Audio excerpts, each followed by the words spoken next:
To start. Hello दोस्तों, नमस्कार। मेरा नाम है महेंद्र सिंह और आप सब देखना शुरू कर चुके हैं जीवन एक प्रेरणा। और आ गए हम शिक्षा के पार्ट 3 में संविधान को लेके, जो कि बेहद ज़रूरी है और एक गंभीर मुद्दा भी बना हुआ है। तो आइए जानते हैं कि संविधान है क्या। और संविधान से पहले राजतंत्र था। राजतंत्र में क्या होता था कि राजा का बेटा राजा बनता था और राजा के ही नियम कानून हर नागरिक पे लागू होते थे। वो कहेगा कि बैठो तो बैठना है, वो कहेगा उठो तो उठना है। इसको बोलते थे राजतंत्र। तो संविधान से पहले थोड़ा राजाओं के दौर पे चलते हैं कि राजाओं के दौर पे जीवन आसान था कि आज हम सब हर नागरिक आज़ाद है। जहाँ आपको मुंबई जाना तो किसी से परमिशन लेने की ज़रूरत नहीं है, आप मुंबई चले जा रहे हो। आपको गोवा घूमने तो आपको किसी से परमिशन नहीं है कि आपको गोवा कब जाना है, क्यों जाना है, कोई पास देने की ज़रूरत नहीं थी। ये अधिकार मिला है आपको और आप इसको मजाक में लेते हैं। तो आइए जानते हैं कि संविधान है क्या। लेकिन उससे पहले जानेंगे कि राजा महाराजाओं का दौर कितना बेहतर था। राजाओं के दौर में सीधे से जनता के पास खुद के लिए कोई अधिकार नहीं थे, कोई शिक्षा नहीं, कोई कुछ भी अधिकार ऐसा नहीं था कि जो राजा को अगर पसंद ना हो तो जनता के लिए वो लागू ना करेगा। राजा का बेटा राजा बनता था। राजा के बनाए कानून पूरी तरह जनता पर लागू होता था। मतलब जो राजा ने कानून बना दिया तो उस सख्ती से वो नियम पारित होगा हर नागरिक पे। नागरिक का कोई भी अधिकार नहीं था, खुद का अधिकार नहीं था। हर राज्य का एक राजा होता था। जैसे भारत देश में 28 से 29 राज्य के आसपास हैं, तो 29 राज्यों में अलग अलग राजाएं होते थे। अपना साम्राज्य इनका होता था।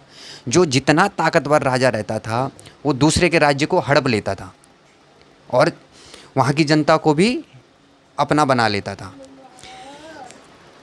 हर राज्य के एक एक राजा होता था और कोई भी नागरिक पूर्ण रूप से कहीं भी देश के एक जगह से दूसरे जगह जाने के लिए राज्य के द्वारा, उस राजाओं के द्वारा पास जारी किया जाता था और मोटा टैक्स लिया जाता था कि किस लिए जा रहे हो, क्या जा रहे हो, कारण बताओ।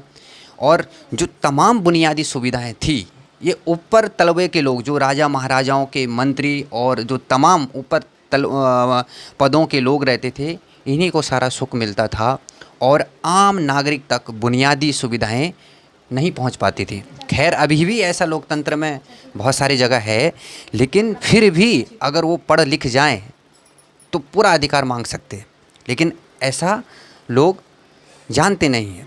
तो आइए जानते हैं कि संविधान है क्या। राजतंत्र को करते हैं ख़त्म। 1947 देश जब आज़ाद हुआ, उसके बाद 1949 को संविधान पारित हुआ और 1950 में संविधान जब पारित हुआ तो संविधान के बाद देश में पूर्ण तरीके से लोकतंत्र स्थापित किया गया। यानी कि अगर संविधान नहीं होगा तो लोकतंत्र ख़त्म हो जाएगा। संविधान एक किताब ही नहीं है, संविधान एक जीवन जीने की प्रेरणा है। तो चलते हैं संविधान की ओर।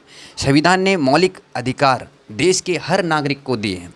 यानी कि कोई भी जो सड़क पर रहने वाला आदमी है वो भी प्रधानमंत्री बन सकता है, राजा बन सकता है, और एक राजा भी सड़क पे आ सकता है। यानी कि सभी को, देश में रहने वाला आदमी है, देश में जो जन्म लिया है, उसको देश में बराबर समानता का अधिकार है। यानी कि राष्ट्रपति को भी उतना ही अधिकार है एक सामान्य आदमी के रूप में, और एक गरीब आदमी को भी उतना ही अधिकार है। सिर्फ जानने की देर है। हर नागरिक को शिक्षा का अधिकार। राजा महाराजाओं के दौर में ऐसा नहीं था कि मूलभूत सुविधाएं नीचे तक के लोगों को मिलता था। लेकिन अगर आज अपने हक की बात करोगे कि हर नागरिक को शिक्षा का अधिकार है और आपको देना ही पड़ेगा, उस सरकार को देना ही पड़ेगा। लेकिन जब हक मांगोगे तभी तो मिलेगा, लेकिन ऐसा होता नहीं। शोषण के विरुद्ध अधिकार। कोई भी किसी को जबरन परेशान नहीं कर सकता, किसी के अधिकारों को नहीं छीन सकता, किसी को नीचे तलबे जिनके पास पैसा नहीं है उनको दबा नहीं सकता, नीचे लोगों को कोई भी परेशान नहीं कर सकता। उसके लिए है शोषण के विरुद्ध अधिकार। अगर नीचे वाला व्यक्ति आवाज़ उठाता है तो उसका संविधान में प्रावधान है, यानी कि वो न्यायालय के पास कानूनी रूप से जा सकता है। संस्कृति और शिक्षा संबंधी अधिकार। 5वां अधिकार है संस्कृति और शिक्षा संबंधी अधिकार। ये अधिकार होता है कि सभी को अपने सांस्कृतिक तीज त्यौहार, धर्म सबको मनाने का अधिकार है। अपनी अपनी तरफ से सभी को स्वतंत्रता है कि आपको अपने सांस्कृतिक त्यौहार, रीति रिवाज कैसे मनाने हैं। कोई रोक टोक नहीं है किसी के जीवन में। छठा अधिकार है संवैधानिक उपचारों का अधिकार। ये है सबसे बड़ा अधिकार। ये अधिकार है कैसा है जानते हैं। अगर देश के किसी भी नागरिक के अधिकारों का हनन होता है, हनन माने होता है अगर आपके अधिकारों को छीना जाता है, इन 5 अधिकारों को, तो छठा अधिकार आपको क्या अधिकार देता है कि अधिकार का आपका हनन होता है तो उसको सर्वोच्च न्यायालय जाने का, यानी कि सुप्रीम कोर्ट, हाई कोर्ट से भी बड़ा होता है सुप्रीम कोर्ट, तो आपको देश का जो सबसे बड़ा उच्च न्यायालय है, सुप्रीम कोर्ट है, वहाँ जाने का अधिकार डायरेक्टली आप कानूनी रूप से जा सकते हो। आपको किसी सरकार से परमिशन, देश की सरकार से परमिशन लेने की ज़रूरत नहीं होती। अगर आपके ये कानून, आपके नियम, आपके अधिकार ही छीने जाते हैं तो छठा अधिकार आपको देता है कि आप सीधे देश के सर्वोच्च न्यायालय, सुप्रीम कोर्ट, यानी कि जो सभी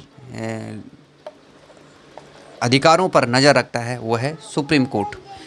इसको और गहराई से समझेंगे, आपको संविधान के जो 6 अधिकार है इनके बारे में डिटेल, अनुच्छेद के डिटेल देंगे, पूरी अच्छी तरीके से जानकारी कल देंगे। समय का ध्यान रखते हुए आप अपना रखें ख्याल और जानिए कि संविधान वाकई में कितना बड़ा ताकत एक आम नागरिक को मिला। अगर हम सोचो राजा महाराजाओं के दौर में पैदा होते तो शायद आज भी गुलाम होते।